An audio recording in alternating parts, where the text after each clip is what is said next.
Hi guys.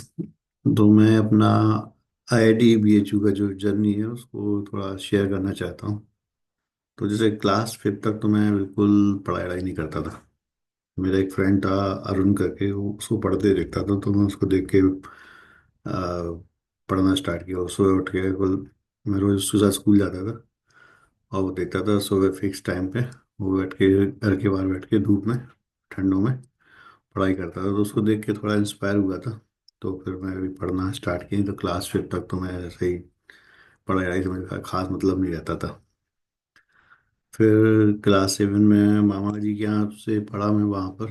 तो मैं MP से यूपी बोर्ड गया तो लोग बड़े डरे हुए थे कि भाई कि एमपी बोर्ड तो सिंपल होता है, यूपी बोर्ड हार्ड होता है। तो उस टाइम तो जो लोग यूपी का मतलब कई लोग टेंथ और जो पास नहीं कर पाते ना वो तो एमपी में एडमिशन ले लेते थे। एमपी का बोर्ड सिंपल था, पास करना आसान था उसको।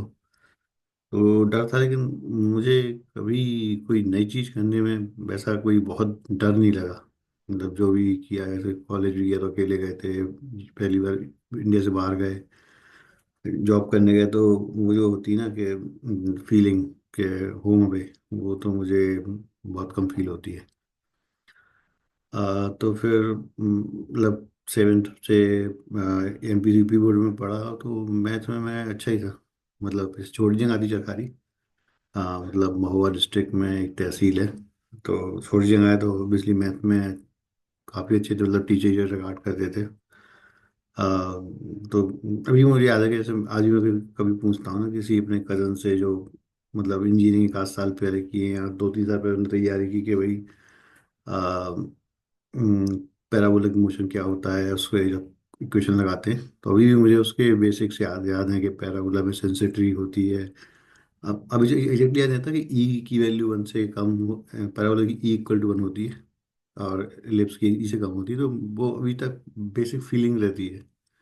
जैसे एक बार एक टीचर ने पढ़ा रहा था साइंस का, जयकरण जी जो वो पढ़ाते थे मैथ और साइंस टेंथ तक। तो उन्होंने बोला कि चैलेंज दिया कि एक एम्पियर की मैं पर डिफिनेशन बताऊंगा और कोई एक बार में आज तक मैंने देखा नहीं, याद कर पाया। तो मैं बिल्कुल 100% फोकस होकर देखा और मुझे अभी तक याद है कि एक एम्पियर वो करंट है जो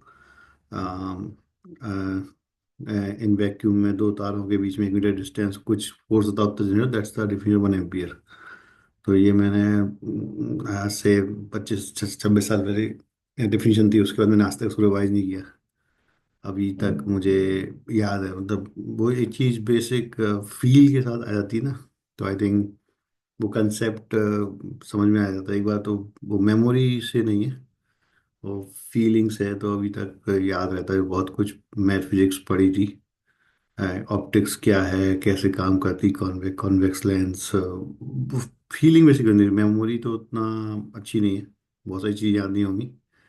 लेकिन बेसिकली वो चीज़ फीलिंग बेस है। जैसे फ्रॉक्स के हार्ट्स के 3 पार्ट होते हैं, इंटरेस्टिंग था, वो याद सा रह गया। तो वो बेसिकली रहा। तो वैसे क्लास फिफ्थ और टेंथ और ट्वेल्थ में लकली मैं पहली रैंक आया। मैं I was not the brightest class but क्योंकि मैथ अच्छी थी। और मतलब फाइव फिफ्थ में ये था कि जो क्लास में नंबर एक था उसके एक सब्जेक्ट था संस्कृति ज्ञान, उसमें आते थे जी के वाले क्वेश्चन। उसमें तो मेरा ओवरऑल रैंक कम थी, लेकिन फिफ्थ में थी। फिर टेंथ में भी एक लड़का था मुझसे ज़्यादा होशियार था। लेकिन तभी मेरे नंबर ज़्यादा आ गए। शायद मैथ थी इसलिए मैथ ज़्यादा स्कोरिंग हुआ करती थी।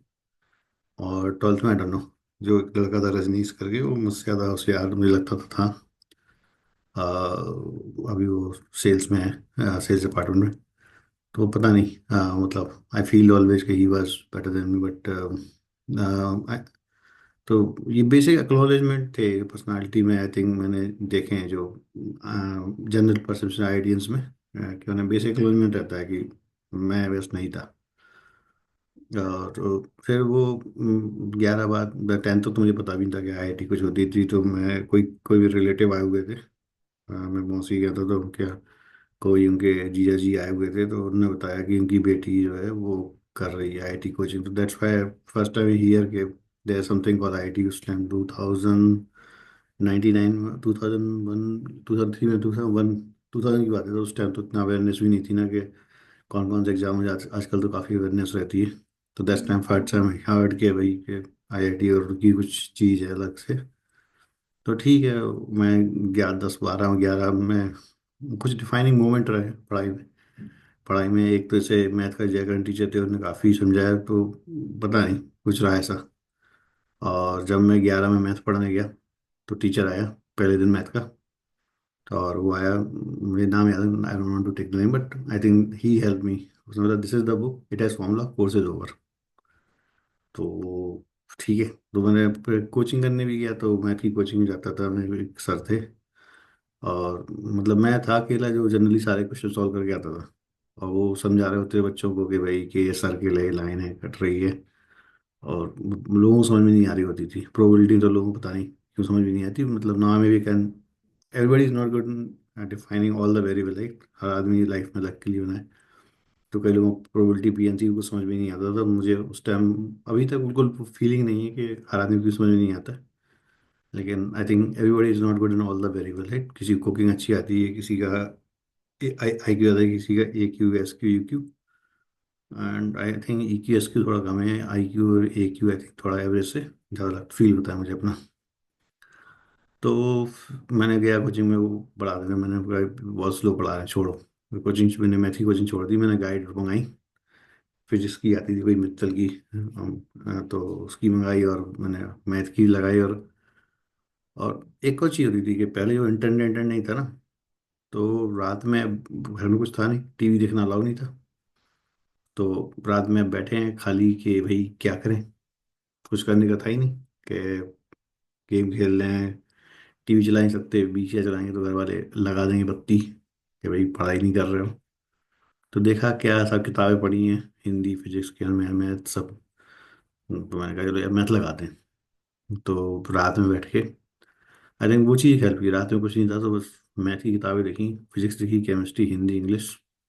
Hindi English tata bye bye, मैंने कहा मैथ लगाते हैं। रात में नींद नहीं आ रही तो बस कैलकुलस लगा रहे रात में, लगाया, बुक पढ़ी और पढ़ा, उसको किया। एक टीचर का नेगेटिव भी रहा, एक टीचर थे बायोलॉजी के, वो पूरी किताब लिखवा देते थे। तो मैं क्या करता था, पूरी किताब लिखवा देता था। तो मैंने लिख दिया, उसके बाद मेरे नोट्स बनाने पे हमेशा विश्वास सा उठ गया। तो अभी तक नोट्स बनाने की आदत है ही नहीं। कॉलेज भी गया, अपने नोट्स बना देता, तो अपने बनाए पढ़ने कभी अपने नहीं है, दूसरे की पढ़ने। तो एक हमारा क्लास में लड़का था खोलू, वो नोट्स अच्छे आते हैं, लेकिन अब हमारे जो college I T B H U में जो किसी कोर्ट चलता है, जिसकी रैंक 1 होती है ना, उसने ब्रांच खोली होती है, उसको खोलू बोलते हैं। उसका जो राइटिंग थी ना, पता नहीं टीचर भी क्या पढ़ के उसको नंबर देता होगा, उसकी तो राइटिंग, मतलब कॉपी करने भी ना समझ में नहीं आता कि लिख क्या रहा है। तो उसके बगल में कोई बैठता भी नहीं था कि कॉपी तो लिख तो देगा, पढ़ेगा कौन क्या लिखा है इसने। आ, तो वो एक नोट्स बनाने की आदत नहीं रही, I think that is also one negative thing happen. और फिर मैथ पढ़ी, आईआईटी का IIT का फॉर्म भर दो, कोचिंग वोचिंग कोई की नहीं थी। मैं गया, मैंने लिया, फॉर्म भर दिया, झांसी में सेंटर पड़ा।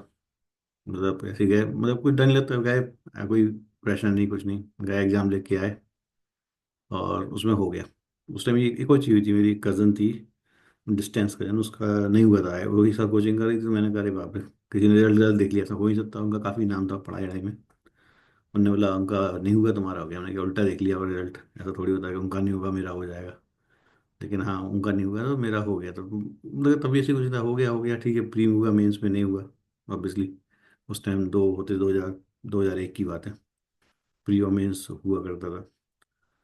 उसके बाद फिर घर वालों ने क्या करना, तो मैं बोला घर वालों तो जो कहा BSc कर लें। उस टाइम कोई पर्सपेक्टिव था नहीं कि भाई क्या करना है क्या नहीं करना है।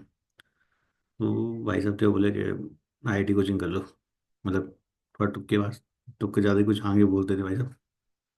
तो IIT कर लो, IIT में हो भी गया, तो हमने कहा ठीक है। गए, हमने कही पहले साल एडमिशन लिया, गए अनीश के यहाँ। अनीश के यहाँ लिया था, पंकज, अनीश मैथ फिजिक्स पढ़ाते थे, और पंकज केमिस्ट्री और मैथ कहाँ लिया था, मैथ लिया था मैंने फर्स्ट ईयर में। बिश्नोई, नहीं जुनेजा के लिया था फर्स्ट ईयर में, कि बिश्नोई क्या लिया था, जुनेजा के लिया था एडमिशन। हाँ, जुनेजा के यहाँ एडमिशन लिया था मैथ का। जुनेजा सर काफ़ी अच्छी मैथ पढ़ाते थे। तो मतलब वो डर भी नहीं लगा, जैसे कानपुर पहले कोचिंग काकादेव कोचिंग मंडी गए ना, तो पहले वो डर नहीं लगा, जैसे उस मूवी दिखाया, कोई मूवी आई थी ना जो UPSC वाली, ये नाम याद नहीं आ रहा, विक्रम है उसमें शायद। कि भाई, कि वो मुखर्जी नगर गया, डर गया कि भाई कि कितनी बड़ी कोचिंग, क्या कितने लोग, वो बेसिकली डर नहीं लगा, हुआ हुआ, नहीं हुआ तो नहीं हुआ, मतलब डर इसलिए लिया कि शायद आगे हो गया तो ठीक है, नहीं हुआ तो बाहर में जाए। तो वो एटीट्यूड हमेशा रहा, अभी भी है। तो हो गया, हो जाए ना, हमारे दिल ले जाए। तो फिर गए कोचिंग में, गए पढ़ने, पढ़ाई मतलब, अब इसी तरह 12 के बाद गए थे। तो मतलब तो पढ़ने गए तो समझ तो आता है, लेकिन ऑब्वियसली पूरी शीट मैं कभी बहुत पढ़ने में 2-3 घंटे ज़्यादा पढ़ता ही था। 2-3 घंटे पढ़ लिए, लेकिन मुझे ये था कि पढ़ लिया, समझ में आ गया, तो फिर याद है था, अभी तक याद है बहुत कुछ। ऑब्वियसली अब तो आईआईटी एग्जाम क्रैक नहीं कर पाएंगे, अब काफ़ी पढ़ाई करनी पड़ेगी, लेकिन हाँ तैयारी फिर से करें तो कर तो बहुत आसान हो गया। तो गए कोचिंग करने, और गया तो सीट तो लगती नहीं थी पूरी, इतनी सीट कौन लगा पाए, मतलब 2 घंटे 3 घंटे पढ़ोगे, और वो समझ नहीं आता था। मैथ अच्छी लगती है, केमिस्ट्री बिल्कुल बेकार लगती थी। तो सबसे ज़्यादा नंबर आया मैथ ही में आए थे। तो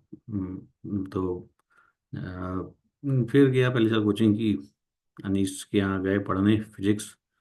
अब अनीश के यहाँ दिक्कत क्या होती थी फिजिक्स पढ़ने में, इतनी क्लास में रहती थी ना कि लेट आए ना, तो सुबह 8 बजे क्लास होती थी। और सुबह उठने में मुझे हमेशा दिक्कत हुई आज तक, वो बचपन से लेकर आज तक सुबह थोड़ा हल्का डंडा ही होता है, या स्कूल का डंडा होता है, तो अभी उठना भागना पड़ता है। तो गए, कोचिंग में गए, खड़े हो गए, सीट नहीं मिली, 5-5 लोगों के बैच रहते हैं। तो अनीश थोड़ा मतलब जो आए लेवल होता है उसका था ही। अनीश और अजय 2 लोग पढ़ाते थे फिजिक्स। अजय अजय थोड़ा कंसेप्ट पे ज़्यादा फोकस करता, उसका तो कोई पढ़ा नहीं मैंने। अनीश थोड़ा उसके लेवल से एक लेवल ऊपर पढ़ाते थे, तो कई लोगों की, ज़्यादा लोगों की तो ऊपर से ही आती थी। हाँ, तो उसको रैंक कर बैच बोला करते, क्योंकि 12 के बाद आए ना, तो बोलते रैंक करने। पंकज सर तो गायब बहुत बेइज्जती करते थे, रैंक, ये रैंक करनी फेलियर्स हैं। क्या है वो, ठीक है। तो गए अनीश के यहाँ पढ़ने गए, पढ़ा देता अच्छा था वो, समझ में तो आ रहा था सब कुछ। हुआ कि एक आध दिन नींद से नहीं उठे या लेट पहुंचे, एक आध बार चक्कर भी आ गया था खड़े खड़े, तो उस चक्कर में क्लासें छूट गई। एक आध बार फिजिक्स की क्लास छूटना स्टार्ट हुई, तो फिर वो मैकेनिक्स, अनीश बहुत ज़्यादा फोकस करता था, थोड़ा ओवर रेटेड। तो फिजिक्स में, मैकेनिक्स में अगर आपको बेसिक समझ में नहीं आया, मतलब आपको रोटेशन नहीं पढ़ा, फिर क्वेश्चन में पढ़ाएगा रोटेशन और सबके मिक्स करके पढ़ाएगा, वो समझ में आते ही थे। तो गए तो थोड़ा डीमोटिवेट हो गए कि भाई कि समझ में नहीं आ रहा, एक आध दो क्लासें मिस कर दी, पता नहीं क्या चीज़ है। कि जैसे लोग करते ना, क्लास मिस हो गई तो पता किसी से पढ़ना, वो और सब फ्रेंड सर्कल भी बनाए नहीं, अपनी गैर के लिए पढ़ते रहते थे। तो समझ में नहीं आया कुछ टाइम, फिर समझ नहीं आया तो डिमोटिवेट होने वाले कि भाई क्या, अब समझ में नहीं आ रहा, गधे हैं हम बिल्कुल। और फिर तो ये हुआ कि क्लासेस जाना बंद कर दी। कौन जाए, सुबह 8 बजे, समझ में नहीं आया तो मोटिवेशन नहीं रहा। तो फिर ये हुआ कि भाई के एक बार गया, रोड नहीं बनी थी, अगली बार गया तो रोड बन गई। 1.5 महीने बाद गया, तो फिर फरवरी में लगा भाई कि अपनी बस की बात नहीं, आईआईटी छोड़ो उसको। तो मैं घर भाग गए वापस, कि भाई घर वाले बोले क्यों वापस आ गए, हमने कहा फिर जो आईआईटी बाहर में जाओ एग्जाम दे देंगे। घर वालों ने थोड़ा समझाया, मैंने कहा ठीक है, नहीं है कोई बात नहीं, बाहर में जाओ। घर में बैठ के पढ़ेंगे, हमने कहा मेरा टीचर जो बहुत हाई लेवल पढ़ा रहे हैं। घर में कोई पढ़ाई वढ़ाई नहीं की, लेकिन तभी दूसरे साल भी प्री में हो गया। तो घर में तो हमने कहा अब क्या करें, मेन में तो नहीं हुआ, प्री में हो गया, तो सबको हो गई कि शायद हो जाए, मतलब घर वाले तो ऐसे ही होते हैं ना, मोटिवेट यू कि हाँ तो प्री में हो गया तो मेन में हो जाएगा, कि मेन में नहीं हुआ। लेकिन एमपीपीईटी में कुछ ठीक ठीक ठाक ऐसी रैंक आ गई थी कि शायद जहाँ कर लेने का, नहीं नहीं आईआईटी से करते, उस टाइम तो वैसे ही क्रेज था कि ड्रॉपर्स का। आईआईटी में ही 4-5 5-5 साल वाले ड्रॉपर हुआ करते थे। हमारे एक निर्मल सर थे ना, 17 साल का ड्रॉप लिया था। उनका था कि आईआईटी ज्वाइन करें तो एआईआर बन से ये बात चलती थी। एआईआर बन तो उनकी नहीं आई, लेकिन मतलब यार वो पढ़ाते थे।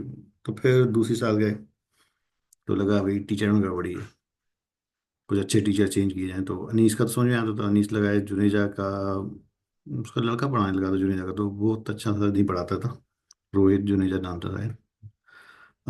तो फिर अगले साल गए तो बिश्नोई की कोचिंग ज्वाइन की, और पंकज सर ही ज्वाइन, नहीं दूसरे संजय सर ज्वाइन किए थे।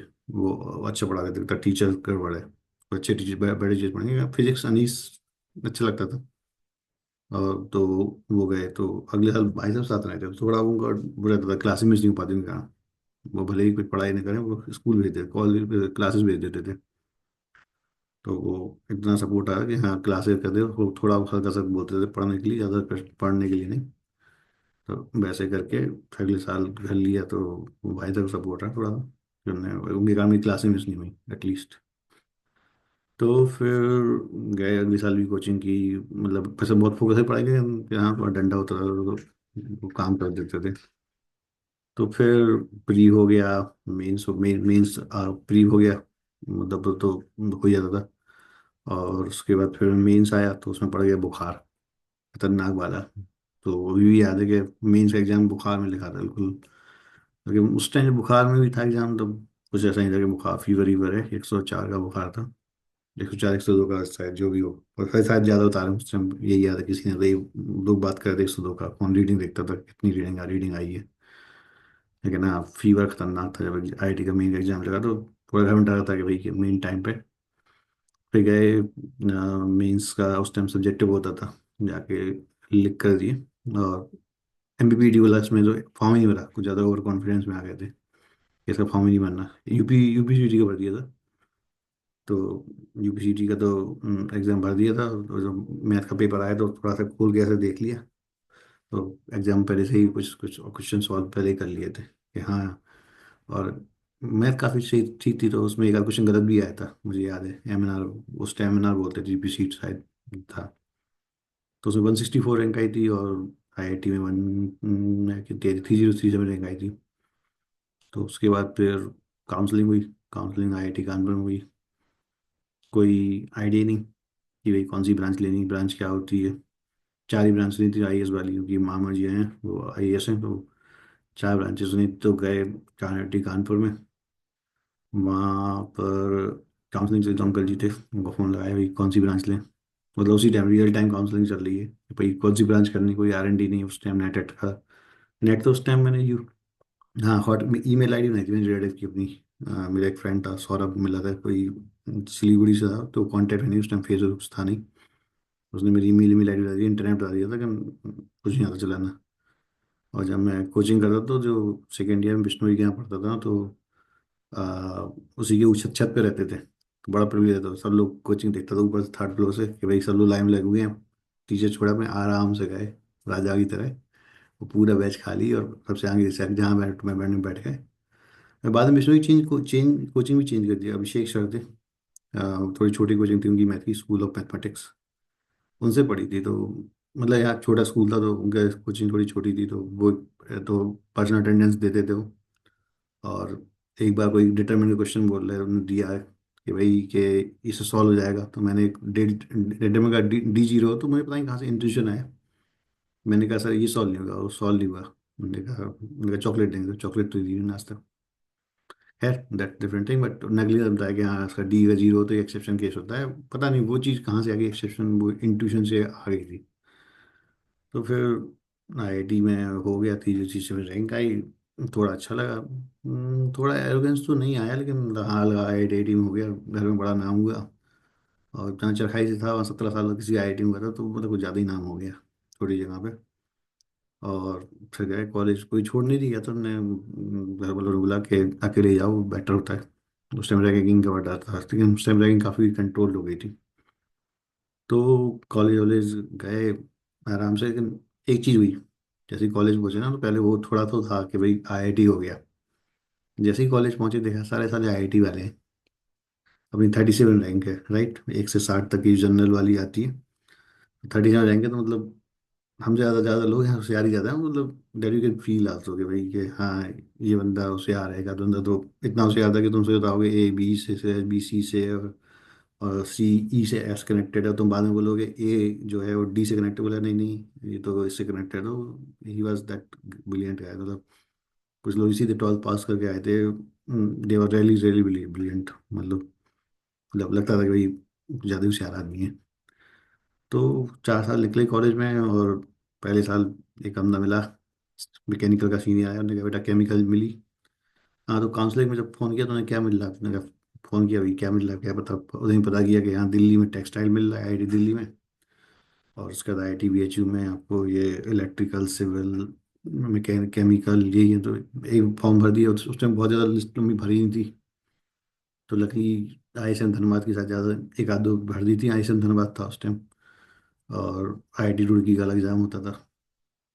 तो ब्रांचें भर दी थी, लेकिन आई थिंक बहुत ढंग से नहीं भरी थी। जब रैंक ठीक था इसलिए केमिकल में लिया, IIT BHU में। और फर्स्ट ईयर में गए तो फ्रेश सीनियर लोग आए, लगा भगवान आ गए, ये बताएंगे। तो उन्होंने, उसने एक संदीप बंदा था मैकेनिकल थर्ड ईयर का, तो उसने बोला बेटा जॉब तो आज सॉफ्टवेयर में लगेगी। तो लगा अभी अब तो केमिकल क्यों पढ़ना, जब जॉब सॉफ्टवेयर में लगनी है तो केमिकल क्यों पढ़ना, तो चल मारते हैं। वैसे ही IIT में जो एंट्रेंस होता है जनरली मुझे फील होता है कि फर्स्ट ईयर सबसे हाईएस्ट IQ होता है। क्योंकि आपने लोग IIT, वो पोटेंशियल बैरियर होता है ना एक, बहुत ऊपर वो पार कर लिया तो अंदर तो आई आई थिंक हमारे साथ वैसे ST भी लोग थे, वो भी ज़्यादातर लोग 9 लोग थे, तो आई थिंक उसमें से आई थिंक 6-7 लोग तो एक बार में पास आउट हो गए थे। और एक आध लोग भी फेल हुए, और वो भी उसमें पास आउट हो गए। तो वो पोटेंशियल बैरियर तो लगता है कि आराम करते हैं। और कॉलेज में आराम करना स्टार्ट किया, कंप्यूटर गेम सेकेंड ईयर तो मैंने लगभग कंप्यूटर गेम खेल के निकाला। और जैसे ही आराम किया थोड़ा, लिया कह रहे प्लेसमेंट आ गया फोर्थ ईयर है, लगता रही अभी तो आज ही कल ही तो आए थे। तो फिर लगा कि प्लेसमेंट हो गया, प्लेसमेंट गया तो फिर कंपनी आई, तो वही इंग्लिश में हार्ट टाइट प्रॉब्लम। तो फिर प्लेसमेंट में पहली कंपनी कॉग्निजेंट आई थी, याद है तो कॉग्निजेंट में वो तो मास ऑफर लेटर से बट रहे थे उस दिन रात को। तो उन्हें पता नहीं 500 1200 में नहीं, जितने भी लोग थे याद नहीं, यार डोंट रिमेम्बर, मोर देन 50% लोगों को ले लिया था। मास रिक्रूटर कॉग्निजेंट आए थे, ऐसे ऑफर लेटर आज शाम को ऐसे बट रहे थे। तो 2.85 तो आई, उसका तो IBM हुआ था, उसका तो कंपनी में इतने आलसी हो गए, कंपनी जॉब में बैठे भी नहीं, इंटरव्यू आ रहे हैं। मतलब अलग लेवल की IIT में वो है, मतलब लेजीनेस। वो बनारस का था, वैसे ही माहौल था कि भाई घाट घाट जा, लंका पे जाके चाय पियो। साइकिल थी मैक की, उस टाइम तो बाइक का कब तक कल्चर नहीं था, ऐसी ही बिल्डिंग थी बैकग्राउंड में है। तो मतलब ज़्यादा गजब लेजीनेस। एक CSC में बैठा था, उसमें थोड़ा नहीं हुआ, बाकी फ्रेंडों का हो गया। उसके अलावा तो जॉब में इंटरव्यू आ रहा लग गया, जॉब हो गई है, चिल मारो। वो इन लोग इंटरव्यू देने नहीं जा रहे हैं, कुछ ज़्यादा ही लेवल का चिल चिल मर रहा है। तो फिर जाके IBM और कॉग्निजेंट हुआ। शायद कॉग्निजेंट का 2.6 का पैकेज था, 6, 6, 4, 6, 5 ऐसे कुछ था। और IBM का जो था वो 2.85 का पैकेज था पुणे में। भाई गोल्ड में अगर देखो तो आज के 19 लाख के बराबर होता है। हाँ, मैं अगर गोल्ड में देखूँ, गोल्ड में देखना I think across the time वो मुझे ज़्यादा सही लगता है। कि आप देख लो कि एक बार कैलकुलेट किया था आज कुछ दिन पहले शायद, तो 19 लाख का गोल्ड, 2.85 का जो उस टाइम गोल्ड ले लिया था, तो आज 19 लाख का गोल्ड होता। और ये 3.5 लाख दे रहे हैं, राइट। तो उस टाइम तो पुणे में लगी थी जॉब, मतलब उस टाइम तो किराया भी बेंगलोर में आई थिंक 10-12 हज़ार रुपये 6 फ्लैट का होता था। तो पुणे में थे, वहाँ आज भी गए। तो बेसिकली आगे जर्नी भी शेयर कर सकते हैं, वो तो ठीक है, बहुत लंबा वीडियो हो जाएगा। लेकिन बेसिकली IIT की ये बेसिक जर्नी थी। कभी और डिस्कस करेंगे इस चैनल पे कि तैयारी यारी कैसे करें। और कोचिंग मुझे एक चीज़ लगती है कि 90-90% लोग टाइम पास करने आते हैं। उनके पेरेंट्स को उन्हें नहीं भेजना चाहिए कि भाई तो कोचिंग कोचिंग मंडी में जो लोग पढ़ा रहे हैं उनको पता है कि 90% लोग जो है ना वो बैंकर हैं, 10% या 5% रैंकर हैं। तो कोचिंग मंडी को ही पता होता है कि जो 90% लोग आए हैं वो भाई फाइनेंस कर रहे हैं। और जो लगता है रैंकर को तो फ्री में पढ़ाने को तैयार है वो, क्योंकि वो पैसा नहीं देंगे। तो सबके लिए कोचिंग नहीं है। अगर हाँ अपना IQ टेस्ट करना है, लेकिन या डिफरेंट ओपिनियन है, कभी और डिस्कस करेंगे। Thank you, bye.